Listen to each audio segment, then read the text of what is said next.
Today's video ain't gonna be a debate. It's gonna be a funeral for fake expertise, and I'm here to deliver the eulogy. Today, I am reacting to Ayan Hirsi Ali, a so-called ex-Muslim turned Western mouthpiece who made a career out of slandering Islam to the same people who dropped them big things on Muslim countries for profit. She sat down with PragerU to run her mouth, and now we're about to shut it down.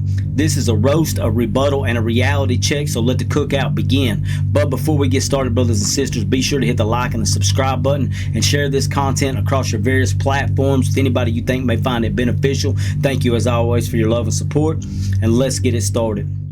I was raised a practicing Muslim and remained one for almost half my life. I attended madrasas, that is Islamic schools, and memorized large parts of the Quran. As a child, I lived in Mecca for a time and frequently visited the Grand Mosque. As a teenager, I sympathized with the Muslim Brotherhood.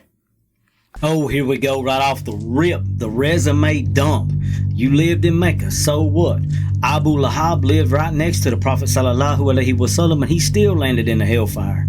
Don't start flashing your credentials when your soul got evicted from Islam. You didn't study Islam. You sat through it bitter, angry, and clueless. You were never practicing, sister. You were performing. Living near the Kaaba doesn't mean that the truth lives in you. Don't gaslight the audience with your credentials whenever you abandon your faith like Brotherhood. At 22, while my family was living in Kenya, my father arranged my marriage to a member of our family clan, a man that I had never met. I ran away, made my way to Holland, studied there, and eventually was elected a member of the Dutch Parliament. Yes, the Western success arc. A poor little Muslim girl escapes the evil Muslims and joins white people in suits. She gets a seat at the table. Let's be real. Your real problem isn't with Islam, it's with your father, your tribe, and your trauma. But instead of healing, you just picked the most cowardly route. You're selling your soul and your pain for claps from people who hate your people. Here's the real story. You ran from tribal culture, not from Islam. But instead of telling the truth, you twisted your trauma into a PR campaign. Let me be clear. Your dad's ignorance isn't Islam's fault, but blaming Allah subhanahu wa ta'ala for your father's sins is the laziest cop-out there is. Now I live in the United States. In short, I have seen Islam from the inside and the outside. I believe that a reform of Islam is necessary and possible. And only Muslims can make that reform a reality.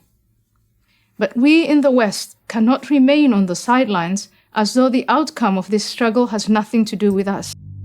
What do you mean that Islam needs reform? Sister, your soul needs repaired. The West has reformed Christianity into a joke. You got rainbow flags in churches, you got drag queens in the pulpit, and nobody believes that Jesus is God anymore. You want to do that to Islam? Over you know what? Islam don't need reform, it needs submission, something that you clearly weren't built for. You want to turn Islam into Christianity 2.0 where anything goes and nobody believes in anything anymore, but you can keep that watered down religion to Christianity. Islam ain't up for negotiation. We have the Quran and the Sunnah of Rasulullah sallallahu alaihi wasallam, the way it was revealed. We don't want to change it, alter it, or anything else. We want Islam to be Islam. That's why we're Muslim. One who submits only to the Almighty above.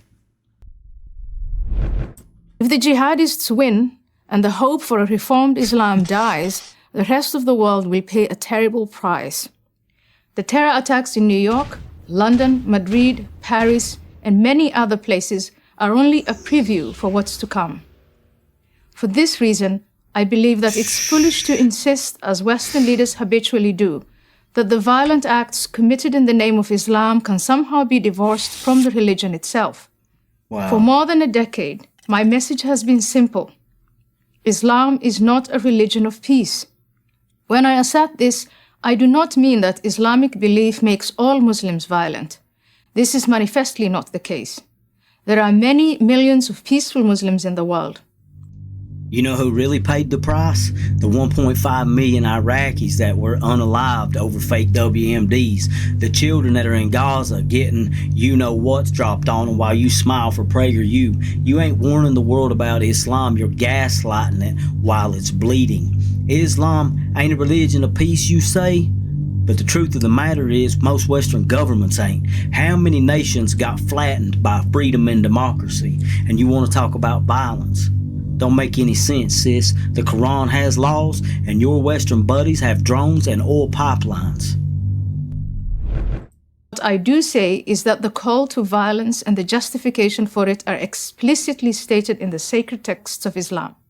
Moreover, this theologically sanctioned violence is there to be activated by any number of offenses, including, but not limited to, adultery, blasphemy, homosexuality, and apostasy, that is, to leave Islam.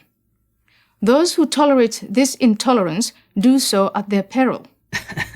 As someone who has known what it is to live without freedom, I watch in amazement as those who call themselves liberals and progressives, people who claim to believe so fervently in individual liberty and minority rights, make common cause with the forces in the world that manifestly pose the greatest threat to that very freedom and those very minorities. Wow. In 2014, I was invited to accept an honorary degree from Brandeis University for the work I have done on behalf of women's rights in the Muslim world. That invitation was withdrawn after professors and students protested my criticism of Islam. My subsequent disinvitation, as it came to be called, was no favor to Muslims, just the opposite. By labeling critical examination of Islam as inherently racist, we make the chances of reformation far less likely. Yeah, because Islam has red lines. You know who else punishes adultery and treason? The U.S. military. Did you know that? Prior service. Your freedom means a man can cheat, lie, and insult God and call it expression, and Islam says no. That's not oppression, that's order, and that's exactly what you hate. You're mad that you got disinvited for being a bigot in a scarf. If a white guy said the same thing about Jews or Christian, he'd be canceled in seconds. But you think that your name and your background makes it edgy. Let's be clear. You didn't get silenced, you got checked. There's a difference. So don't attack other people for not hating Islam enough. You're literally mad because they're not racist enough for you. On criticism of Christianity at American universities or anywhere else for that matter. Why should there be of Islam? Instead of contorting Western intellectual traditions so as not to offend our Muslim fellow citizens, we need to defend both those traditions and the Muslim dissidents who take great risks to promote them. We should support these brave men and women in every way possible. Imagine a platform for Muslim dissidents that communicated their message through YouTube, Twitter, Facebook, and Instagram. Marketing. These are the Muslims we should be supporting for our sake as much as for the sake of Islam. In the Cold War, the West celebrated dissidents such as Alexander Solzhenitsyn, Andrei Sakharov, and Václav Havel, who had the courage to challenge the Soviet system from within. In the Cold War, it also celebrated bin Laden as a freedom fighter because he fought against the Russian regime. Today, there are many dissidents who challenge Islam, but the West either ignores them or dismisses them as not representative. This is a grave mistake. Reformers such as Tawfiq Hamid, Asra Nomani, and Zuhi Jasser, and many others must be supported and protected. They should be as well known as Solzhenitsyn, Sakharov, and Havel were in the 1980s. If we do in fact support political, social, and religious freedom, then we cannot in good conscience give Islam a free pass on the grounds of multicultural sensitivity. Wow. We need to say to Muslims living in the West, if you want to live in our societies, to share in the material benefits, then you need to accept that our freedoms are not optional. Islam is at a crossroads of reformation or self-destruction. Nobody's attacking your freedom. But so is the West. Goof troop. I'm Ayan Hirsi Ali of Harvard University for Prager University. I'm going to finish up on this, brothers and sisters, but before I do, be sure to hit the like and the subscribe button and share this content with anybody you think may find it beneficial. Let me finish cooking this. Sister, because Islam isn't your religion, you don't get to roast it. It isn't up for discussion. You don't criticize Islam, you mock it for applause from your big Z donors and your right-wing clowns. You ain't pushing debate, you're pushing degradation. That's why Muslims push back. And now we get to your marketing campaign. You want to platform puppets who wear Muslim names but parrot Western talking points. Hijabis influencers who push Western ideology and call it progress. But we're seeing through that. Islam ain't a costume that you can remix for likes and for funding. It's you and your little alliance of washed up Islamophobic mascots who are headed for the trash bin of history. Get it right.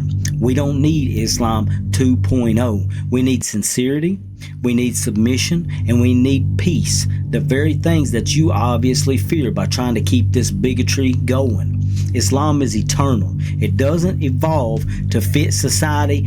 It guides society. And you're trying to resuscitate your crumbling ideology while pretending that our deen is the one on life support. You left Islam, but Islam left you first.